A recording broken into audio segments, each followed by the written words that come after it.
Ça n'a rien à voir, Églantine Émeillé révèle la surprenante de la mort tragique de son fils Samy. Voilà déjà près de 2 mois que la belle Églantine Émeillé a perdu son fils Samy. Autiste et polyhandicapé, le jeune homme était suivi en institut spécialisé depuis de nombreuses années et s'est malheureusement éteint le 20 février 2023. À l'âge de 17 ans. C'est encore très marqué par cette disparition tragique que l'animatrice qui co-anime Le Monde de Jamie sur France 3 depuis 2018 a pris la parole dans l'émission BFM Story ce mardi 12 avril 2023.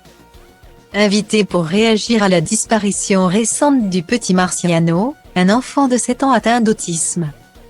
Églantine Émeillé a exploré les diverses solutions à mettre en place pour la surveillance des enfants autistes et notamment ceux qui ont tendance à fuguer. Très investie dans la cause depuis le diagnostic de son fils Samy, dès la naissance. La jolie brune a tenu à témoigner tout son soutien auprès des parents du petit garçon. Olivier Truchot et Alain Marchal ont ensuite interrogé la présentatrice de 49 ans sur le décès de son fils Samy. Et c'est avec beaucoup d'émotion qu'elle a accepté de faire quelques confidences. Continuer le combat est nécessaire pour les autres familles et pour moi aussi. Pour donner un sens à tout ça. L'histoire de mon fils est tragique et pas prévue. Et je tiens à préciser que ce n'est pas parce qu'on est autiste qu'on décède à 17 ans. Ça n'a rien à voir.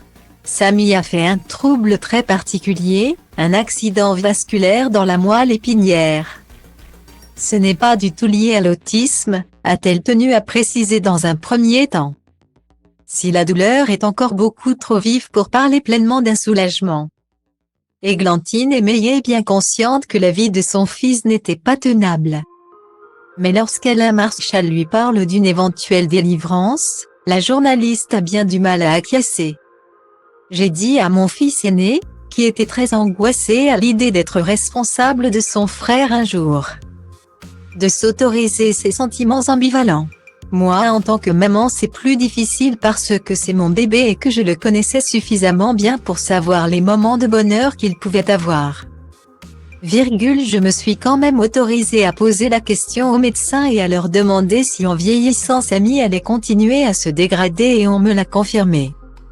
Dans cet état de handicap, le corps s'use, il se fatigue.